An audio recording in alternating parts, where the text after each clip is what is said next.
Bismillahirrahmanirrahim. Assalamualaikum warahmatullahi wabarakatuh. Alhamdulillah, nasta'inuhu wa nastaghfiruh wa na'udzu billahi min shururi anfusina wa min sayyiati a'malina. Wa may yahdihillahu fala mudilla lahu wa may yudlil fala hadiya lahu. Asyhadu an la ilaha illallah wa asyhadu anna Muhammadar Rasulullah.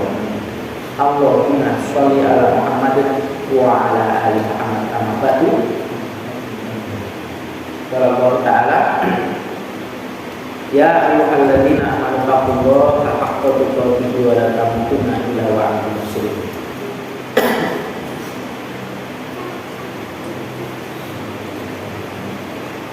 Masih melanjutkan di bab tawadhu'i wa fitjana halil mu'minin. Tawadhu dan rendah hati dan merendahkan sayap anda pasor lagi terhadap orang-orang muslim. Terakhir sampai hadis 604.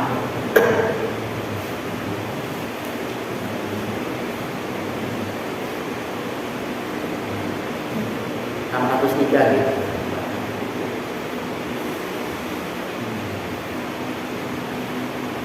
Hitler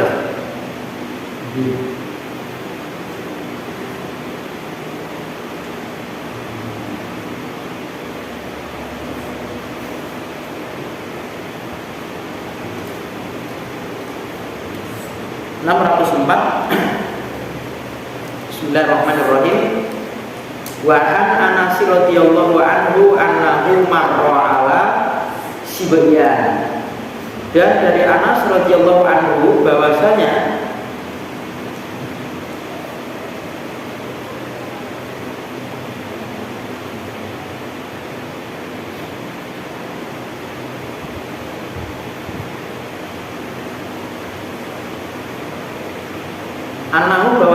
dia Nabi itu marra lewat awasibiyani pada anak-anak. Fasalama, maka beliau mengucapkan salam alaihim atas mereka Sibyan tadi. Waqala, dan berkata Anas, karena adalah An-Nabi Shallallahu Alaihi Wasallam itu dia memperbuatnya, beliau memperbuatnya. Muttafaqun alaihi, disepakati atasnya. Jadi Anas ini melantarkan sabda beliau atau beliau Nabi Shallallahu Alaihi Wasallam melakukan satu perbuatan yang disaksikan oleh Anas bin Malik, dan Anas ini kebetulan sebagai kodim beliau, salah satu pembantu beliau yang memang oleh Umi Sulaim diserahkan kepada Rasulullah Shallallahu Alaihi Wasallam supaya berkhidmat kepada beliau, si Anas ini. Anak tirinya Abdul Haq.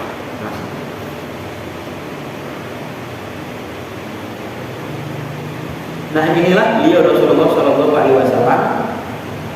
Meskipun beliau adalah orang-orang yang terhormat, orang-orang yang besar, kepada anak kecil pun beliau berandap asor. Tidak segan-segan dia itu mengawali daripada mengucapkan salam kepada anak-anak, tidak menunggu atau tidak diperintah, ayo anak-anak salam, tidak, tapi langsung beliau mengucapkan assalamualaikum warahmatullahi wabarakatuh. Dan salam ini bagi yang menjawab menjadi kewajiban. Berapa ini disebutkan Sibyan di anak-anak. Kalau anak-anak yang belajar ini supaya tahu ini aturan ataupun syariat Islam, ketemu itu mengucapkan salam. Sekarang kan jarang, ini ya dulu itu belum lama itu ya, halo guru, guru, ayo kemana ada? Awal cara terpundi ya, langsung ucapkan salam. Atau sekarang udah jarang ya masuk rumah, kalau dia kan masa kecil-kecil saya itu lembut, sekarang jarang, bahkan orang tidak sholat sama sekali pun itu mengucapkan salam. Dan ini bukan cerita, tapi sama ada saya itu diajak sholat deket, tidak sakwetan keluarga dan dia dan itu ngaji itu ngaji malam, makanya aneh. Tapi diajak sholat itu belum mau sampai sekarang, masa-masa 70-an lebih itu diajak sholat masih belum mau. Itu kalau ke tempatnya orang muslim di Yoselan ya sekarang. Tapi secara agama dia pengakuannya Islam karena nikahnya ya cara Islam. Ya. Dan kalau nikah itu nggak bisa diperbarui ya. Belum ada ceritanya sahabat-sahabat yang menikah waktu kafir itu ketika masuk Islam disuruh mengulangi pernikahannya, kan belum ada hadisnya. Dan ini dulu pernah pimpinan Al-Irsyad disuruh itu Kanggo Jiman Ustadz Al-Maslul, dan ini harus Pak, harus diulangi soalnya ini bukan anak Islam. Terus ada hadisnya kan, sahabat-sahabat Nabi itu yang kayaknya Umar itu ya, pernikahan secara kafir apa diulangi, kayaknya belum jumpai mereka itu memperbarui nikah. Bahkan kalian ada teman di Surabaya itu muslim karena muslim sama, ya sholatnya haji bolak balik malah menghajikan beberapa kiai kayak itu karena pertengkaran terus sama keluarga, akhirnya dia memperbarui nikah katanya. Ya ditanyakan ke saya tidak bisa jawab, itu gimana Pak hukumnya? Dengan takut ulama-ulama Jawa Timur kan apa? Ini bukan makom saya dan saya tidak bisa menjawab. Bilang katanya beberapa kali. Akhirnya sekarang cerai. Yang laki-laki sudah nikah lagi, yang perempuan sudah nikah lagi. Dan laki-lakinya sudah tidak sambung, kalau perempuannya ini masih sambung, dan suami yang kedua ini juga masih sambung. Kebetulan beliau di keuangan BUMN Jakarta, cerita bangun ini dan belum yang buat menawari ya tidak menawar-nawarkan, pernah bangun pondok pesantren sendirian, bangun pavilion, bangun masjid katanya sendirian dan sebagainya. Jadi ya tidak ada kampung. Nah kembali di sini, jadi salam itu memang secara adabnya, yang kecil itu mengawali mengucapkan salam ada yang tua, tapi tidak paten harus seperti itu. Lah Nabi kalau seperti ini mengawali itu sebagai pembelajaran kepada anak-anak, tetap itu salam loh. Dan apa yang dilakukan Nabi itu semuanya syariat, tidak ada pemikiran beliau sendiri. Kalau mengikuti pemikiran beliau sendiri, beliau itu akan ya, menurut saya kayak orang-orang sekarang itu, menurut ustaz saya, menurut kelompok kami, menurut organisasi kami, menurut saya, nanti lagi apa? Contoh dulu, ketika Rasulullah SAW para sahabat ini diberi hidangan binatang dok, wallahu a'lam katanya binatang dok ini. Nabi betul kesal karena merasa benci. Seandainya beliau itu mengikuti hawa nafsunya, tak haramnya, kalau mukok lah. Tapi karena dia mengikuti mau tak haram ini memang tidak ada perintah dari Allah Taala, dia mengikuti, mau kan sadar. Ya, ini Rasulullah SAW mengikuti. Kalau mengikutinya, karena hawa nafsu, layak itu ahli hawa. Dua wahdiuhan. Yang lalu beliau memperbuatnya seperti itu, tidak merasa terhinakan apalagi merasa terendahkan. Karena apa? Yang diucapkan salam itu adalah merupakan salah satu syariat Islam pada siapapun. Jadi, kita kan tidak musuh sih, tua sekali tidak apa. Gimana apa harus yang muda? Justru anak-anak kita itu akan memperbuat, mengamalkan sesuatu ketika melihat orang tuanya bagaimana. Terus terang ketika rapat wali murid itu mengeluhkan anak-anak itu tidak pakai promo inggil ketika di rumah, bosoknya celotalan sekolah di sini ya. Jenengan bosok tidak ada orang-orangnya, gue terbawa dari itu, ya kita menguyak-uyak supaya orang itu berbuat baik, kita tidak. Apa tidak atak mulunan nasa bil birri wa tansawna anfusakum wa antum taqduna al-kitab, sampai Allah Ta'ala menutup ayat itu afala ta'qiluna. Kamu pikir enggak kamu memerintahkan kepada orang supaya berbuat baik sementara kamu melupakan anak dirimu? Tidak bisa. Bukan sakit anak pulang terakhir, pulang buatannya tidak. Lakuannya saja Masya Allah. Tadi kalau saya terus terang serontalan soal bisnis terhadap orang puasa sendiri juga begitu, serontalan. Dulu kita sekarang meninggal dua-duanya, lumayan. Wa anhu, dan darinya dari Anas radhiyallahu anhu, qala, berkata Anas, in kanatil amatu, jika adalah seorang budak perempuan min imai, dari budak-budak al-Madinah di Madinah, la ta'khudhu biyadihi Nabi sallallahu alaihi wasallam, menggandeng atau memegang tangannya Nabi sallallahu alaihi wasallam, fatan taliku, maka pergilah, berangkatlah budak tadi dengan beliau Nabi, haitsu saat, di mana budak-budak tadi akan pergi. Rawal Bukhari, itu berada di sini Bukhari. Kalau kita dulu dapatkan di sini adalah sebagai kinayah saja, saking rendah hatinya beliau. Ini tidak terjadi. Bisa andilnya ada budak perempuan itu tidak diharamkan oleh Allah Ta'ala menggandeng tangannya Nabi, tidak. Terus ngajak Nabi kemana-mana, dilakukan yang Nabi seandainya, itu tidak ada larangan. Tapi kan dilarang menyentuh kulit laki perempuan bukan mahram. Bahkan beliau ketika membaiat, berarti dibaca di surat mentah Nabi, perempuan-perempuan membaiat Nabi itu tidak menyentuh sama sekali, namanya di dalam tafsirnya tidak akan kejadian yang seperti itu. Itu kinayah. Saking rendahnya beliau, jangankan anak-anak muda itu kan serendah-rendahnya manusia. Manusia yang dikategorikan muda, bisa diperjualbelikan. Itu pun dilayani oleh Nabi. Artinya di sini, seandainya budak itu menginginkan sesuatu, dia pun akan melayani sesuatu yang tidak tidak melanggar, maksudnya begitu. Tetap pergi. Istri-istri sahabatnya nanti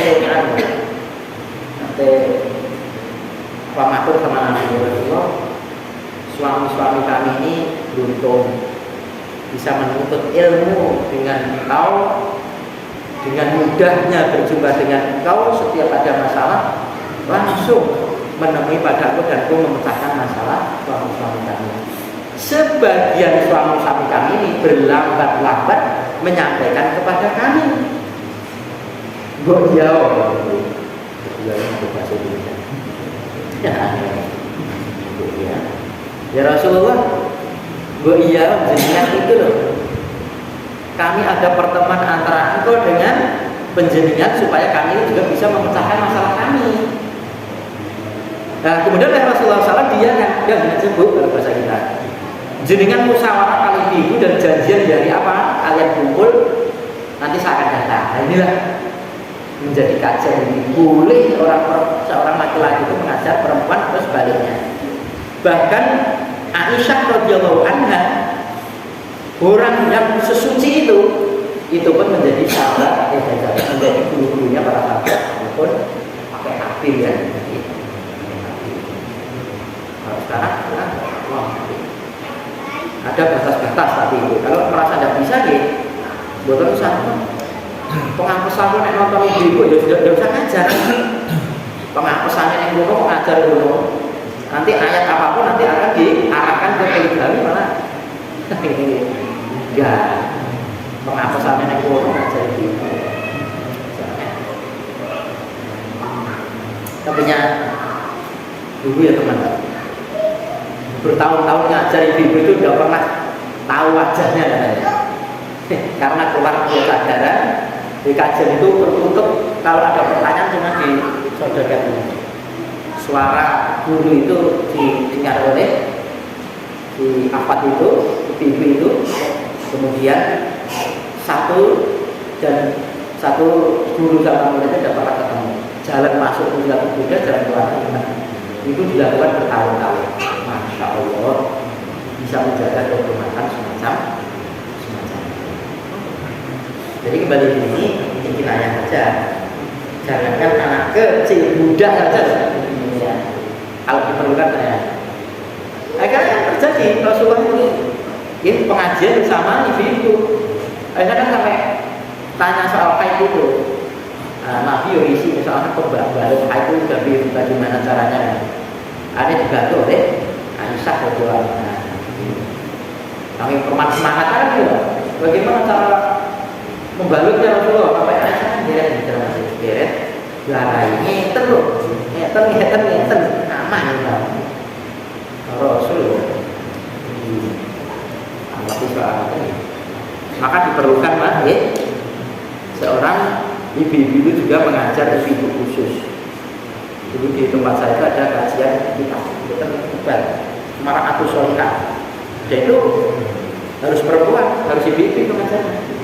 Soalnya itu tata cara seorang istri terhadap suami.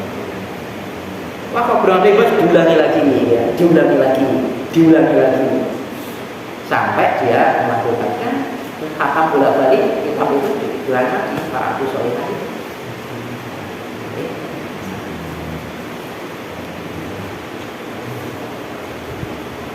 Rawal Bukhari meriwayatkan Imam Bukhari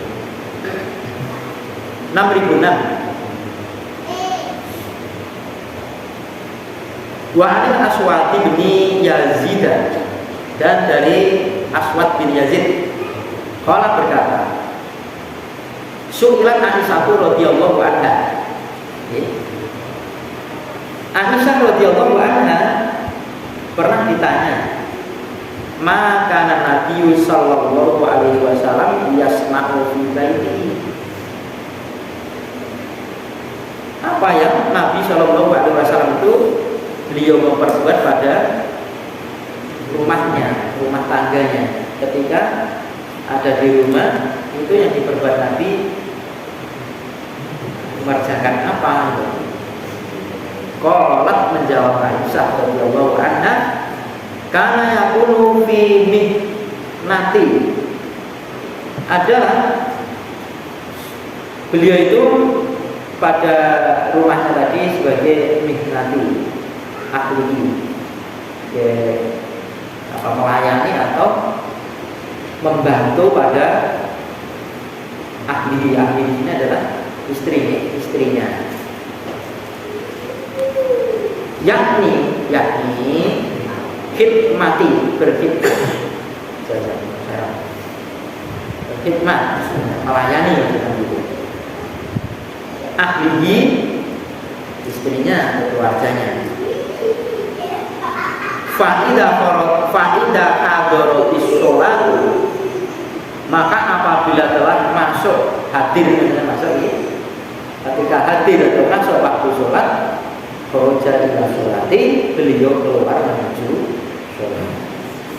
Rawahu Bukhari. Jadi begini Pak. Jadi Nabi Shallallahu Alaihi Wasallam ini pernah ditanyakan kepada Aisyah radhiyallahu anha, apa yang diperbuat beliau itu ketika di rumah. Beliau tidak sopan ketika bermakom. Aisyah radhiyallahu anha menjawab, beliau Nabi itu membantu istrinya atau keluarganya, yakni berkhidmat sebagai melayani keluarganya atau istrinya. Maka apabila telah hadir waktu sholat, maka dia keluar, artinya meninggalkan pekerjaannya itu menuju sholat.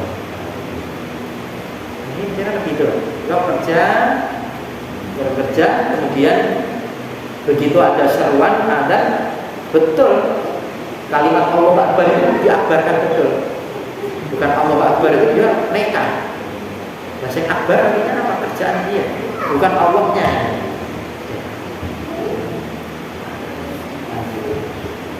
Jadi di sela-sela mereka itu sibuk dengan urusan dunia yang seolah-olah dia itu mengejar dunia, pada dasarnya itu adalah urusan akhirat. Ini kita membantu istri tadi. Pengajian misalnya, nanti ada pengajian ya. Pengajiannya matur asar. Ya sudah. Diberi keringanan istri itu bagaimana supaya nanti bisa datang pengajian. Dan beliau ya maju itu ya.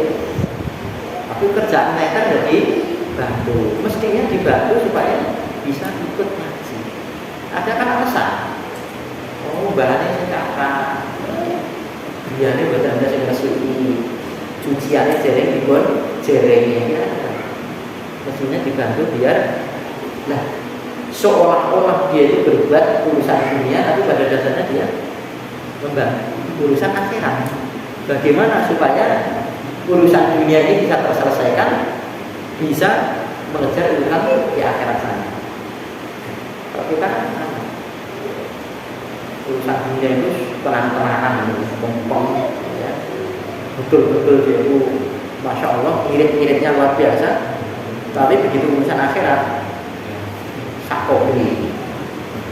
Ngasih, ya insya Allah jadi insya Allah. Wah, jadi insya Allah mau iman di sini kata dia. Kesel. Pengajian itu yang double kali sehari lagi sakit. Pokoknya pengawasan itu boleh esok, boleh awan, boleh sore ini mas. Iya, kota ruang. Apa betul? Pakak lu, pasti. Kenapa? Gak. Nah, daripada di rumah, mungkin mendengarkan di rumah bisa. Sekarang pakai YouTube. Secara ilmu bisa. Secara fadilah kan benar-benar. Fadilahnya datang ke masjid, majelis ilmu. Terus di audi malaikat ketemu dengan saudara muslimnya, berwajah ceria, banyak hal-hal yang ditinggalkan. Fadilah-fadilah yang ditinggalkan. Ilmu banyak kalau tidak diamalkan itu. Kalau dulu itu namanya ngaji itu ya, gurunya itu kelihatan, misalnya gitu, gurunya kelihatan. Kalau yang boleh kelihatan, itu boleh kelihatan. Sampai Rasulullah SAW pernah sholat itu di mimbar. Ini mimbarnya berlihat ini kan, mimbar Nabi lah. Tuh, kata dia, terusnya kan. Jadi sholat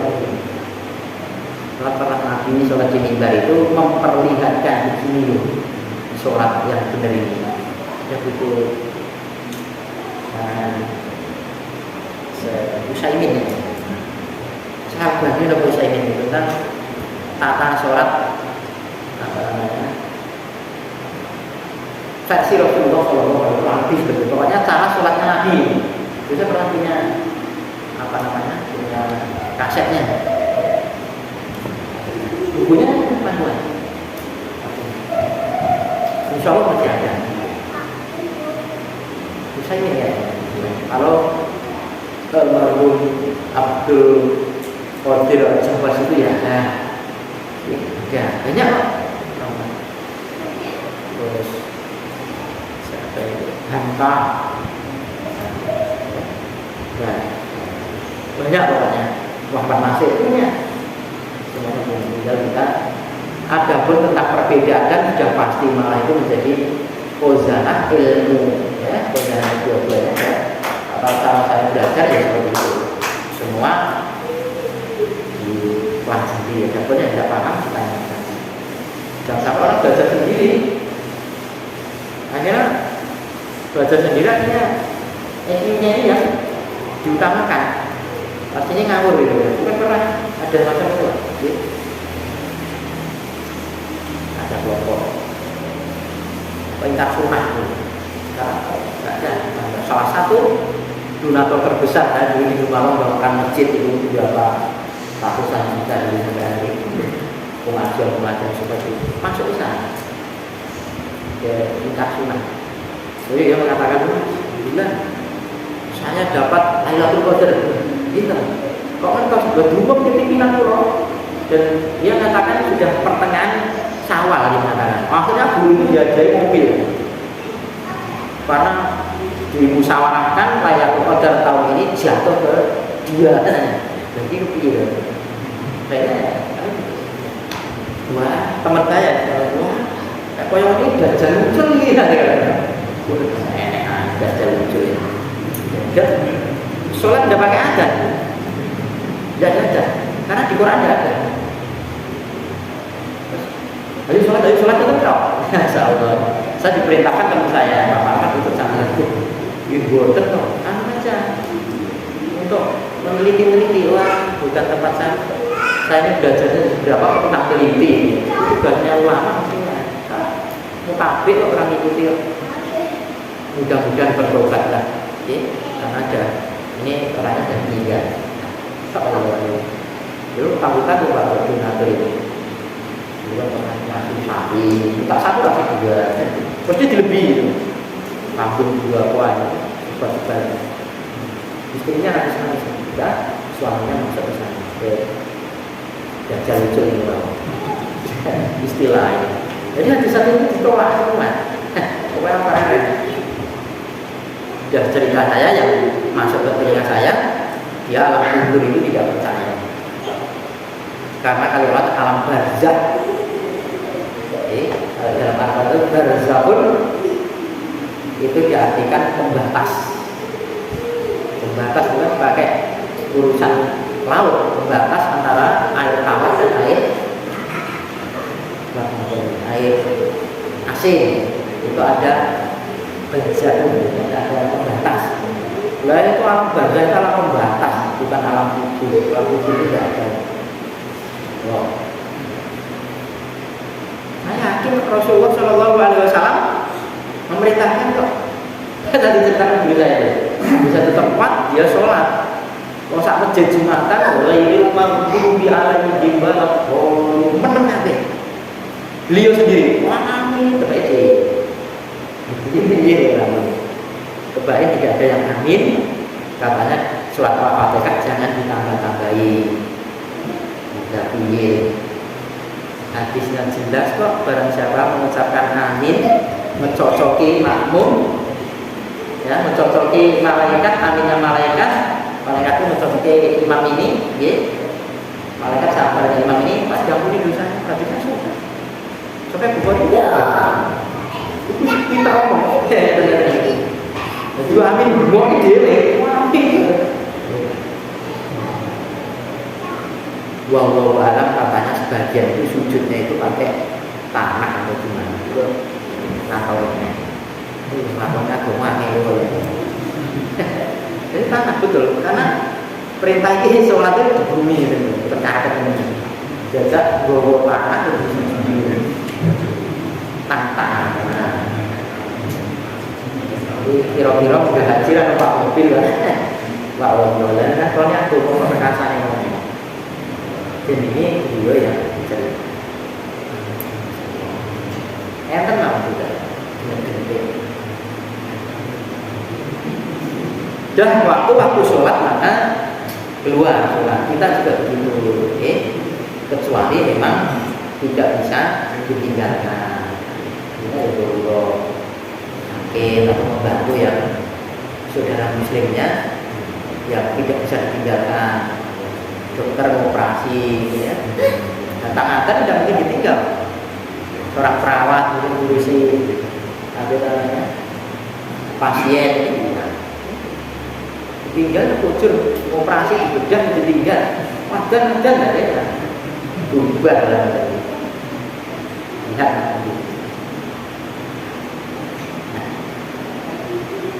607.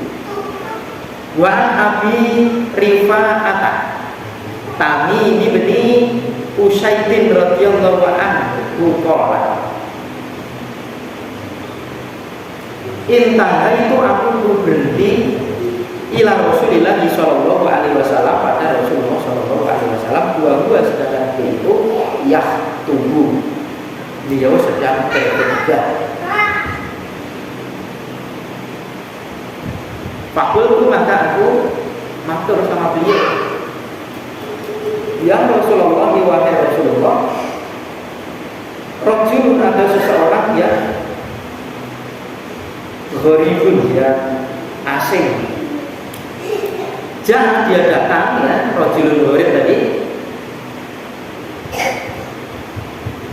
Yas'alu an dini, dia bertanya pada agamanya. La yadri ma dinuhu, tidaklah dia mengetahui apa agamanya dia. Fa'aqbala alaiya, maka menghadaplah alaiya padaku siapa Rasulullah sallallahu alaihi wasallam. Maka Rasulullah SAW menemui saya. Wa taroka khutbatahu, dan beliau meninggalkan khutbahnya. Hatta intaha, sehingga beliau berhenti ilayya, kepada walinya, meninggalkan khutbahnya, jalan berhenti di hadapanku. Fa'utiya, maka didatangkan di kursi, dengan kursi. Faqo ada, maka beliau duduk kursi tadi, alaihi, atasnya, atas kursi tadi.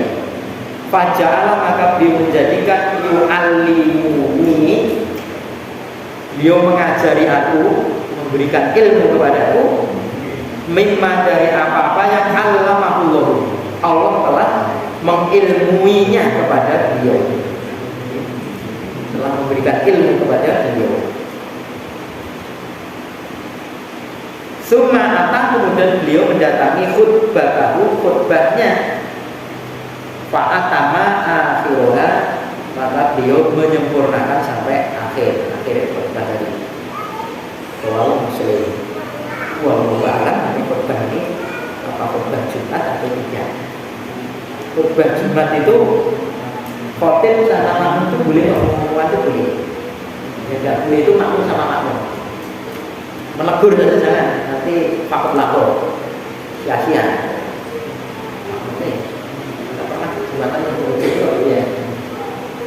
Kalau beliau khutbah, akhirnya ada orang datang, duduk. Nah, Pak, yang baru datang silahkan berdiri, sholat 2 rakaat, dia tahu. Nyata, bisa kalau memang itu berkesudahan.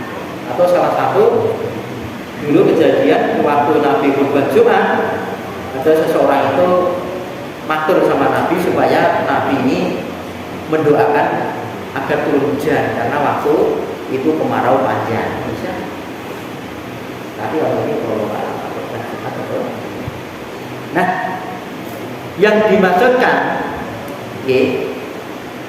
seseorang atau seorang yang gharib, yang asing datang kepada Nabi, ya ini tadi Abi Rifa'ah Tamimi bin Usaidin tadi, kata Nabi, agamanya apa dia itu? Karena kenapa dikatakan mati, apa agamanya itu? Maksudnya saking dia tidak tahu aturan di bisa jalankan ini, tidak tahu termasuk aturan Islam atau tidak.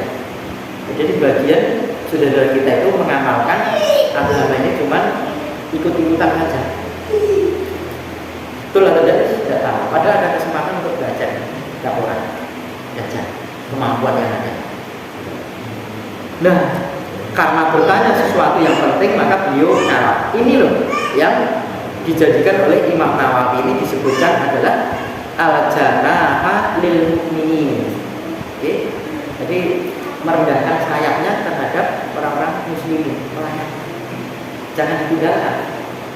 Kan ada kasus apa sawat-sawatan, ada dia, Allah ada sahabat Nabi yang cinta atau Nabi, karena Nabi itu kayak betul cocok, itu lagi musyawarah sama besar-besar, sama kubar negeri, besar-besar negeri. Wah, ini kok datang Rabu, tapi dia kan sana. Ya, dia guru deh,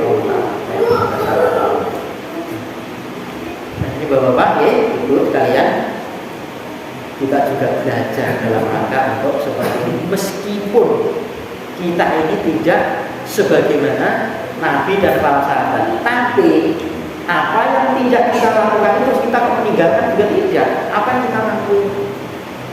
Ittaqullaha mastata'tum, itu kan jawaban dari ittaqullaha haqqa tuqatih. Bertakwalah kamu pada Allah sebenar-benarnya takwa. Belum bertakwalah kamu pada Allah sekemampuan kamu. Maka kita kalau mau mencontoh, ya contohnya ya Rasulullah SAW dan para sahabat. Jelas kita adalah orang-orang yang benar. Tidak disuruh kita untuk mengikuti siapapun kecuali orang-orang yang kita ikuti ini orang yang mengikuti syariat. Itu dulu ini orangnya menjalankan kewajiban dan menjalankan sunnah. Nah, misalnya siapapun, kita jangan sampai mengatakan Pak Amin orang yang paling benar, jangan sombong lagi. Nanti setan akan masuk. Adapun kita mengaji ini menginginkan berharap menjadi orang yang baik, menjadi orang benar itu betul. Tapi kalau beranggapan sudah yang terbaik dan yang benar, nah, sama-sama itu orang baik, orang pintar, orang benar juga. Yang tidak mengaji sama kita ini kan lingkup kecil, ngaji persilakan. Menurut saya gitu, makanya sampai sekarang itu ya menganggap dulu. Jangan Islam itu berfirqah-firqah. Jangan berkelompok. Berulang kali saya sampaikan seperti itu. Nah, jelas seperti pun untuk Allah fattabi ini yuhibbukum wa seterusnya. Dan banyak ya, kita ini disuruh menjadi seorang muslim. Fa'aqulu qawli hadza astaghfirullah. Assalamualaikum.